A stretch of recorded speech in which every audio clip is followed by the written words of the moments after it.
What's up, guys? So, independent artists are slowly but surely increasing in the amount of streaming, overall streaming that's going on.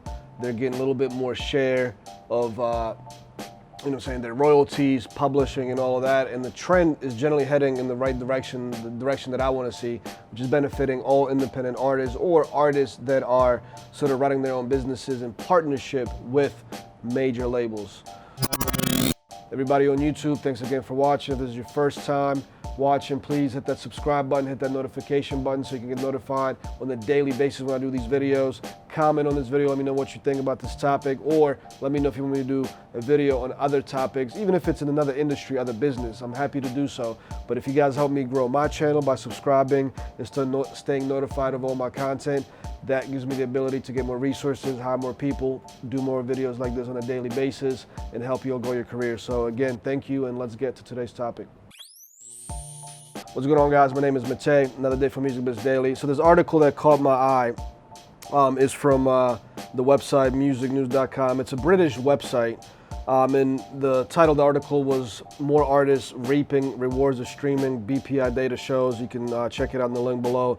BPI is just one of the institutions in England that sort of tracks this digital streaming data and royalties and things like that. But specifically what I wanted to mention in this article is that the top 10 artists dominated 5% less streaming than the years over before that. In terms of like all the artists that are responsible for the top heavy streams and all that, independent artists are trending to take a little bit more share of the pie each year.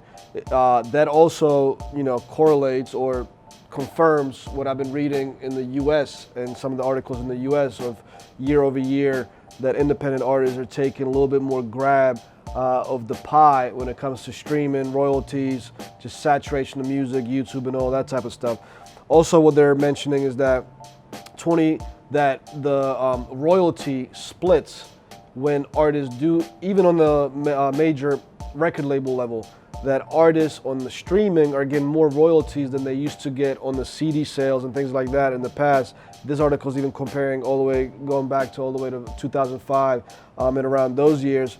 But basically, look, even if you already have a big, decent sized audience and you get signed to a major, you're coming from the independent side, you're generally going to be getting like 15 to 20% royalties on your music, right? If you get any.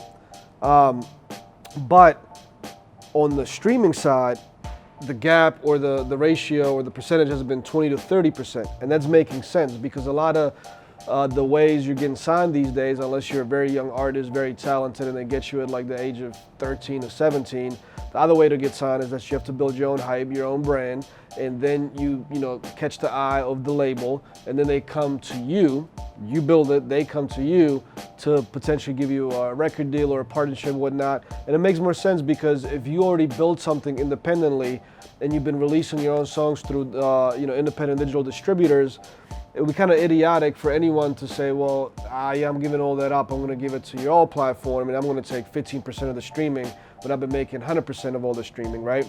So the labels are sort of forced to negotiate and say, yeah, you already have songs out there that are doing pretty decent, we're going to give you a 30%. So that ratio may continue to rise all the way to, Russ, for example. Even though Russ has a partnership with a major label when it comes to touring and things like that, he was able to negotiate to keep 100% of all of his streaming dollars. And, to this day, I don't know exactly, but he's probably still using TuneCore. That's the platform that he started to distribute everything through when he, started to catch a lot of hype and build his career. So just want to make this quick video to, again, highlight the fact that multiple articles that I'm reading in 2021 that are analyzing 2020 numbers in terms of streaming, comparing them to 2019, 18 and below, and then comparing them to the era where CDs were still selling, like, late 90s into like 2005, where it completely sort of started dying off. Everything is showing that independent artists are taking more of the pie, getting more revenue share, getting more streams out there. It's becoming more democratic. It's sort of coming back to, actually I shouldn't say coming back because I don't think it ever really was like that before, but it's becoming democratic in terms of like the fans, the consumer, the market determining what's hot and not. So the labels, even though they can still control sort of shoving down content down your throat because they have so much advertising dollars and access to radio and all these major, loudspeaker type advertising channels and publications. That's always been the case. They have the power and the resources to sort of put a piece of content in front of you 10, 30 to 50 times until you actually like it. You might not have in the beginning, but less and less of that is happening, and more of independent artists doing really what they like, figuring out how to capture their own audiences and marketing the hell out of their music to their audiences.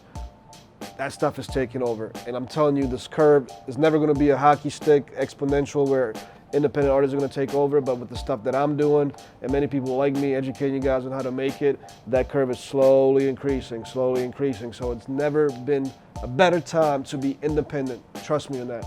So I'm going to leave you guys with that. Let me know what you think in the comments.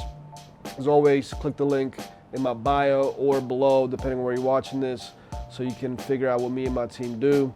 And I'll see you guys tomorrow, as always, for another day of Music Biz Daily. Peace out for now.